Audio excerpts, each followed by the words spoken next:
Welcome to my channel. আমি মহারাজার এখন very good morning. দেবদার নিজের মুখে খাদানের কিছু এক্সক্লুসিভ আপডেট, ইয়েস, দেবদার নিজের মুখে আমাদেরকে খাদানের কিছু এক্সক্লুসিভ আপডেট জানিয়েছে।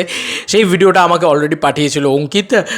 নাথিং বিগেস্ট স্পেশাল, বাট কিছু এক্সক্লুসিভ আপডেট আমরা জানতে পেরেছি, যেটা আমরা তোমাদের সাথে শেয়ার করবো এখন। তো থ্যাঙ্কস টু অঙ্কিত। অঙ্কিত কালকে আমাকে এটা পাঠিয়েছিল, তো আমরা শুনে নিই দেবদার মুখের কথা। আনন্দবাজার পত্রিকায় দেবদার ইন্টারভিউ বেরিয়েছে, সেখান থেকে দেবদা এই কথাটা বলেছেন।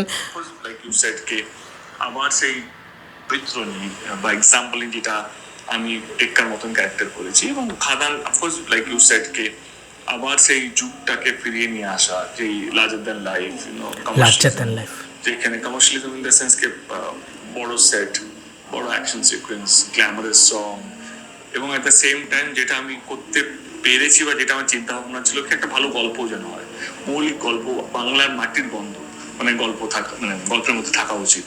মানে এটা কি কোথাও গিয়ে এত সাউথের ফিল্ম মানুষ ডাবড ভার্সন দেখছে, সেই জায়গায় দাঁড়িয়ে বাংলা ছবিকেও ওই জায়গায় নিয়ে যাওয়া? অফকোর্স এবারে আমরা যদি না নিয়ে যাই তাহলে কে নিয়ে যাবে? এক দুজন তিনজন চারজন যারা নিয়মিতভাবে ছবি করে as an actor, as a producer, আমরা যদি সেই ঝুঁকিটা যদি না নিই তাহলে নেবেটা কি?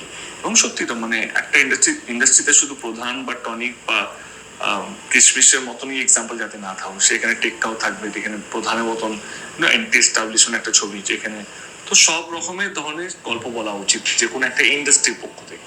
তো আমি হ্যাপি দ্যাট কি অনেক দিন ধরে ট্রাই করছি কি বিভিন্ন রকম সিনেমা করা, এবং খাদানে যখন ফিরবো তখন কোথাও যেন মানুষ বলবে কি না এই দ্বীপটা কিন্তু অনেকটাই চেঞ্জ হয়ে, এবং যেই ধরনের কমার্শিয়াল ছবি আমরা দেখতে চাইছিলাম বা যেই ধরনের ছবি আজকে হয়তো ভারতবর্ষ জুড়ে চলছে, বাংলা ছবি প্রস্তুত সেটাকে টেক্কা দেওয়ার জন্য।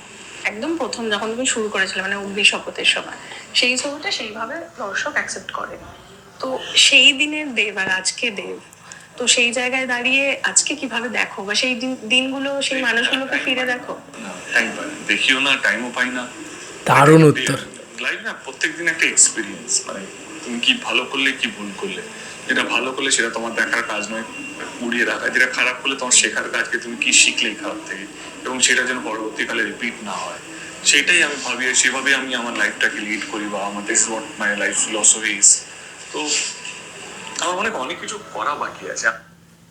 যাই হোক, আমরা অগ্নিশপথের বিষয়টাতে গেলাম না, আমরা পুরনো ছবির বিষয়টাতে গেলাম না, কিন্তু এটা কিন্তু দাদা কোথাও গিয়ে কনফার্ম করছেন কি তাহলে যে প্যান ইন্ডিয়াকে টক্কর দেওয়ার মতন ছবি হতে চলেছে খাদান। এটা দেবদান নিজেই বলছেন যে আমরা প্যান ইন্ডিয়াতে যে সমস্ত ছবি দেখি তার বাজেট কত, তার বাজেট কতটা হাই, কতটা বিষয়, সেখানে দাঁড়িয়ে দাদা এই কথাটা বলছেন যে আমার ছবিটা, মানে আমার খাদান ছবিটাও কিন্তু সেই ছবিটাকে কম্পিট দেওয়ার মতন, এবং বাংলায় যে ধরনের ছবি হচ্ছিল না, মানে বাংলায় কমার্শিয়াল ছবির মানে যে হাহাকারটা ছিল, যে সেই হাহাকারের কিন্তু খাদান একটা বলা যেতে পারে একদম মানে দাউ দাউ করে আগুন জ্বলিয়ে দেবে, সেই হাহাকারটা আর থাকবে না, এবং খাদান সিনেমাটাকে দেখে লোকে বলবে যে হ্যাঁ এটা কিন্তু ইন্ডিয়ার প্যারামিটারে তৈরি হওয়া একটা ছবি হয়েছে, মানে এটা কিন্তু কখনোই আর ছোট একটা পরিসরে থাকার ছবি হয়নি। তো খাদান যে মানে প্যান ইন্ডিয়া রিলিজের একটা দিক কিন্তু কোথাও গিয়ে খুলছে, কারণ দেবদা কিন্তু নিজেই বলছেন যে একটা ইন্ডিয়া রিলিজের একটা দিক কিন্তু তারা করছে, এবং তারা কিন্তু বোঝা যাচ্ছে যে তারা বানিয়েছে, গুণগত মানে বানিয়েছে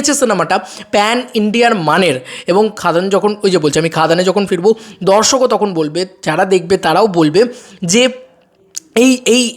এই দেবকে তো আগে দেখিনি, এবং এরকমই তো লার্জার দ্যান লাইফ কিছু বাংলায় চাইছিলাম যেটা পাচ্ছিলাম না এতদিন। তো খাদান কিন্তু one of the biggest film, এটা আমরা বুঝতে পারছি, কিন্তু দেবদা স্টেটমেন্ট থেকে আমরা আরও কিছু ক্লিয়ার হলো যে এটা কিন্তু প্যান ইন্ডিয়ায় যে গুণগত মানে সিনেমা তৈরি হয়, লাইক মানে আমরা যে সমস্ত সব বড় বড় পুষ্পা, কেজিএফ বা এই যে সব বড় বড় ছবিগুলোর সাথে আমরা তুলনা করছি, আর এগুলোর বাজেট 300 কোটি টাকা, পুষ্পার বাজেট, পুষ্পা 2 এর বাজেট 350 কোটি টাকা প্লাস শোনা যায় প্রায়, এবং সেখানে কেজিএফের বাজেট 100 কোটি টাকা প্লাস। তো এই ছবিগুলোর সাথে মাত্র 6 কোটি টাকার একটা ছবি সেটা লড়তে যাচ্ছে, কিন্তু তারপরেও আমরা বুকটুকে বলতে পারছি যে আমরা কিন্তু পুষ্পা কেজিএফের থেকেও ভালো কিছু বানিয়েছি, আমাদের গল্পে দম আছে, আমাদের গুণগত মানে দম আছে, এবং আমরা ওই মানে লার্জার দ্যান লাইফ, ওরা যে পয়সা বিনিয়োগ করে যে লার্জার দ্যান লাইফটা করতে পেরেছে, আমরা অত পয়সা না বিনিয়োগ করেও কিন্তু ওর কাছাকাছি যেতে পেরেছি। তো এটা কিন্তু one of the film industry, Bengal film industry, তারাই কিন্তু করতে পারে, এটা কিন্তু মানতেই হবে। আমি একজন বাংলা সিনেমা ইন্ডাস্ট্রির কর্মী হিসেবে বলছি না, আমি যেহেতু এই ইন্ডাস্ট্রির সাথে আমি যুক্ত হয়ে রয়েছি, তাই অনেকেই বলতে পারে যে তুমি তোমার ইন্ডাস্ট্রিকে ভালো বলছো। না, তুমি আমাকে একটা কথা বলো না, আজকের দিনে দাঁড়িয়ে তুমি যদি আজ থেকে 10 বছর আগেও ছবিগুলো তুমি দেখে নাও, যে ছবিগুলোর বাজেট ছিল 60 কোটি টাকা, যে ছবিগুলোর বাজেট ছিল 30 কোটি টাকা, সেই ছবিগুলোকে আমরা এখানে 1.5-2 কোটি টাকা, 3 কোটি টাকায় বানিয়েছি। তো কী করে বানিয়েছি আমরা? মানে আমরা চ্যালেঞ্জ 2 যে ছবিটার রিমেক, পোকরি সম্ভবত, সেই সিনেমাটার বাজেট, মানে মহেশবাবুর সিনেমাটার বাজেট অলমোস্ট 60 কোটি টাকা ছিল, এবং সেই সিনেমাটাকে আমরা 4 কোটি টাকায় বানিয়েছি বন্ধুরা। এবং দেখলে মনে হবে যে অ্যাকিউরেটলি সেম কোয়ালিটিটা আমরা পাচ্ছি যেন। তো সেই ক্ষমতাটা কিন্তু বাঙালি আমাদের ভিতরে আছে, যে ওদের থেকে বেটার কোয়ালিটি আমরা অ্যাচিভ করতে পারি। এবার কিন্তু যেটা ছিল না সেটা হচ্ছে বাঙালিয়ানা, যেটা কিন্তু খাদানের ভিতরে ভর পেটটা থাকতে চলেছে, যেটা মানে বাংলা কমার্শিয়াল সিনেমাকে একটা অন্য উচ্চতায় নিয়ে যাবে। যে ফ্যামিলি নিয়ে ব্যস্ত আছে বলে কী ভাবেছিস, অ্যাকশনটা ভুলে গেছি, হুটা আমারই কাজ, এই জিনিসটা কিন্তু আলাদা উচ্চতায় নিয়ে যাবে বাংলা সিনেমাকে, আলাদা উচ্চতায় নিয়ে যাবে বাংলা কমার্শিয়াল সিনেমাকে। তো খাদান যে একটা প্যান ইন্ডিয়া লেভেলে বানানো একটা ছবি, বা একটা প্যান ইন্ডিয়া কম্পিট করার মতন ছবি, এটা কিন্তু দাদা নিজে মুখে বলছে।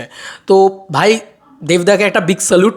দাদা, তুমি আমাদের কথা রেখেছো। আমরা ছোটো ছোটো ফ্যান্সরা কতবার করে দাদাকে বলেছি, দাদা একবার অ্যাকশনে ফেরো, একবার কমার্শিয়ালে ফেরো, কিন্তু দাদা কেন এত সময় নিয়েছে?